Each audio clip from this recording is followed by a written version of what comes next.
I've seen the future. Hey everybody, it's Colette Baron-Reid. Welcome to 2019, and this is the first reading of the year.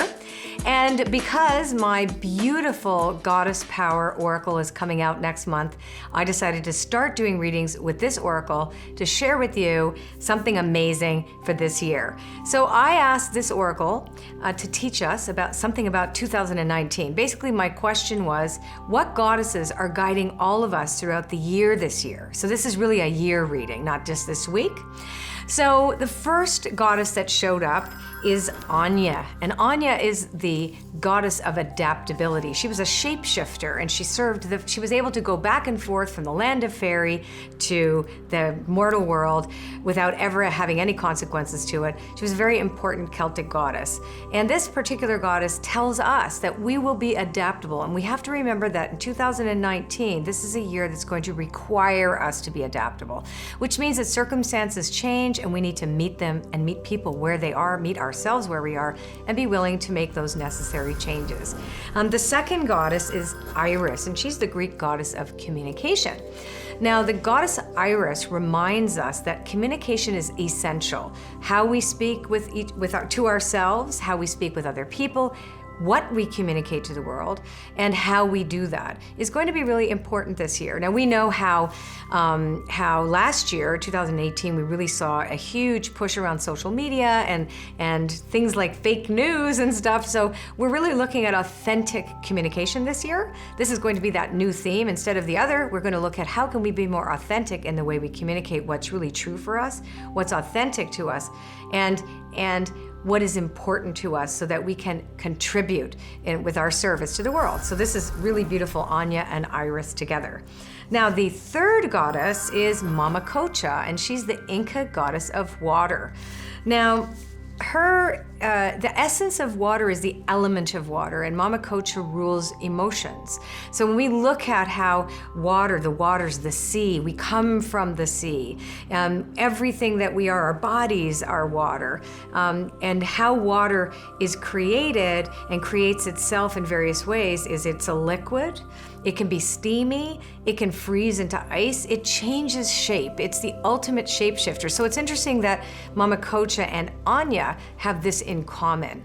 So water is what we have to hold as our truth this year, is that things will continue to flow. Sometimes they're gonna freeze, sometimes they're gonna get steamy, other times it's gonna rain, but ultimately that water never goes away. And our emotions are not facts. That's the other thing. So when we have a feeling, we have to look at the core of that feeling. And that this year, I think this is really important as we start to identify our purpose in the world and what that means to us on an emotional level. So how we react and respond to the world around us is what Mam Coocha is here to help us with. So these goddesses come in to help us get into alignment with the essence of what they mean. And that's what this deck projects and portrays, is not so much their traditional myths, but more the element, the essential archetypal element that their myths impart to us.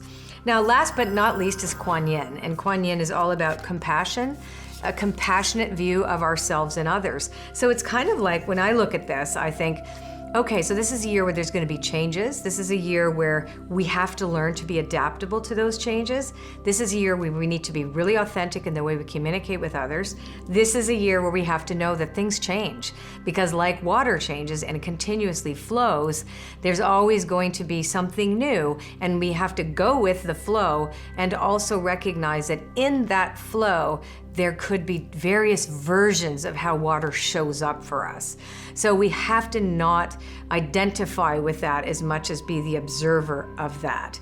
And of course, Quan Yin, being the beautiful, compassionate goddess, she is all about reminding ourselves that nothing is perfect in this world, and that if we are generous of spirit, and if we are understanding of forgiveness and forgiving ourselves and others, we all get a chance to start again. And also to remember that we're here to reduce the suffering in the world, and if we're causing any more, that even if it's inadvertently, it's about being accountable and responsible for that, and choosing the compassionate act and action as best as we we can. Because remember, this is about adaptability. Remember, Anya is the first goddess. So we may stumble, we might fall on our faces, we may not do it right away. And that has to be okay too. This is a never-ending conversation that we're all having about ourselves and the world around us. So the goddesses, yay! Welcome to 2019 with the Goddess Power Oracle. I love you all, and we'll see you next week with more goddesses. If you like this video, share it with your friends and subscribe to my channel. And don't forget to leave a comment. We love to read them. I read them all. It's so much fun. I have a coffee and I read all your comments. All right, we'll see you soon. I've seen the future. It's beautiful.